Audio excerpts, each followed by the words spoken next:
네, KT 대 키움 준 플레이오프 4차전 경기 한번 살펴보겠습니다. 어제 키움이 잡아내면서 시리즈는 2승 1패로 키움이 한 경기만 더 잡아내면 이제 진출이 확정됩니다.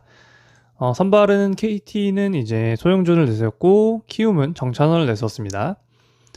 먼저 소영준 선수 기록을 살펴보면 소영준 선수는 가을 야구에 굉장히 강했어요. 올해도 이제 와일드카드에 나와서 1승을 팀에게 챙겨줬고 5이닝 5와 3분의 1이닝 나와서 피안타 5개밖에 맞지 않았고요. 이제 20년도 플레이오프에서 두 게임 나와서 평균 자책점 1을 기록했습니다. 그만큼 좋았고 작년 한국 시리즈 역시 한 경기 나와서 6이닝 동안 자책점을 1점도 기록하지 않으면서 완벽한 모습을 보여줬고요. 큰 경기에 굉장히 강한 투수라고 보시면 될 것 같습니다. 올해 경기 성적을 한번 살펴봐도 정규 시즌 성적이 주자 없을 때와 있을 때 그리고 득점권 모두 크게 다르지가 않아요. 그만큼 좀 안정적인 투구를 이어가는 선수고 1회 조금 약한 모습을 보이긴 하지만 2, 3, 4회, 5회까지 전혀 약한 모습이 없습니다. 그렇기 때문에 이 경기를 배팅하실 때는 소영준은 그래도 어느 정도 호투를 할 것이다 이렇게 예상을 하고 배팅 분석을 하는 게 좋아 보여요. 이것까지 소영준까지 뭐 호투를 못할 것이다 라고 보기에는 너무 변수들이 많고 일단 저는 소영준은 어느 정도 잘 막아줄 거다라고 가정을 하고 보겠습니다.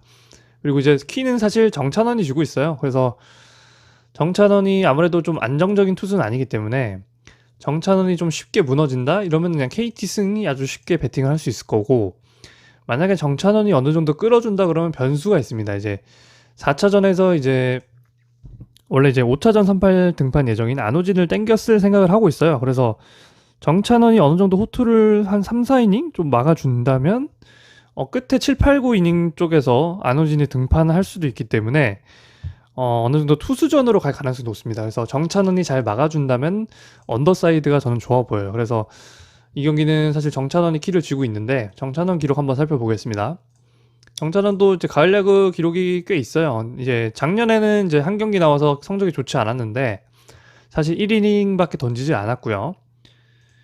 그리고 이제 플레이오프 기록도 한번 살펴보면은 그게 좋지 않습니다. 근데 역시 이것도 이닝 수가 2이닝밖에 되지 않아요. 그래서 준 플레이오프에 가장 많이 등판을 했는데 준 플레이오프는 10이닝 던져서 0.9로 평균 자책점이 굉장히 좋습니다. 그래서 비교적 최근 기록이 좋기도 하고 플레이오프 기록 같은 경우에는 이제 2014년도라 16년도 좀 오래된 기록이라서 준 플레이오프 기록이 조금 더 신뢰를 할 만한 것 같아요. 그래서 가을 야구에 그렇게 약한 선수는 아니었다. 이 정도로 보는 게 맞을 것 같고 정규 시즌 기록 살펴보면 이 선수는 기본적으로 피안타율이 굉장히 높은 선수입니다.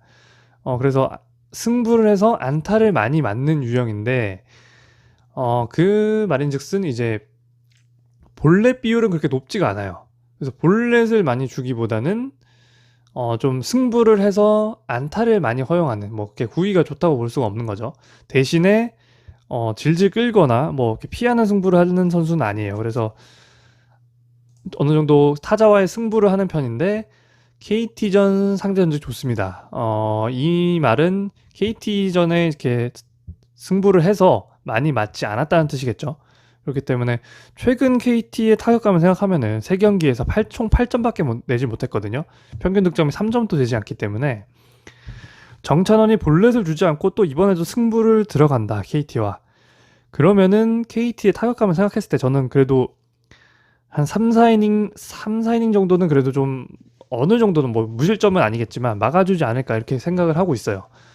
근데 또 정찬원의 경기 기록을 좀 살펴보면 조금 더 하나 걸리는 점은 9월 22일이 마지막 등판입니다. 그렇기 때문에 실전 등판이 약 한 달 만이라는 점.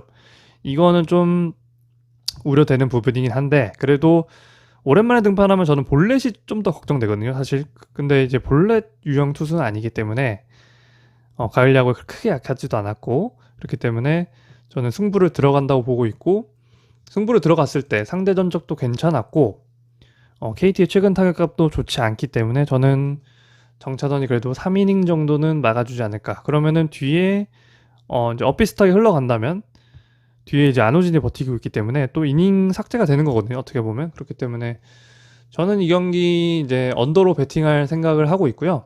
기준점 8.5점입니다. 만약에 이제 제가 말씀드린 지표 중에 좀 정찬원이 불안하다.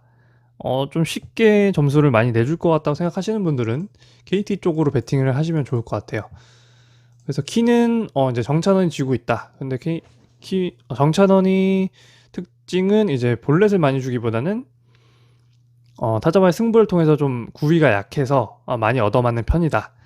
근데 이제 KT전에는 그래도 올해 좀 강했고 KT의 타격감이 지금 조용호가 빠진 게 너무 커 보여요. 그래서 좀 타선의 짜임새가 많이 부족한 모습이라서 큰 거 한두 방 이렇게 많이 나오지 않는 이상은 정찬원이 그래도 버틸만 하다. 저는 이렇게 생각을 해서 언더 쪽으로 배팅을 할 거고요.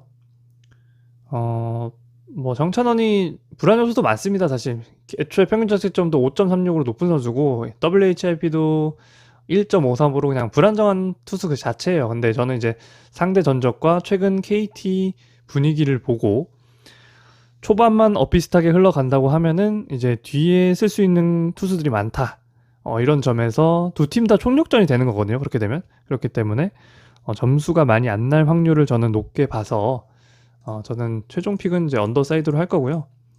이제 정찬원을 이제 키로 보시면 될 것 같아요. 정찬원의 역할이 어느 정도냐에 따라서 경기 결과는 많이 달라질 거라고 생각합니다. 그래서 배팅하실 때 정찬원을 위주로 생각해서 배팅을 하시면 좋을 것 같습니다.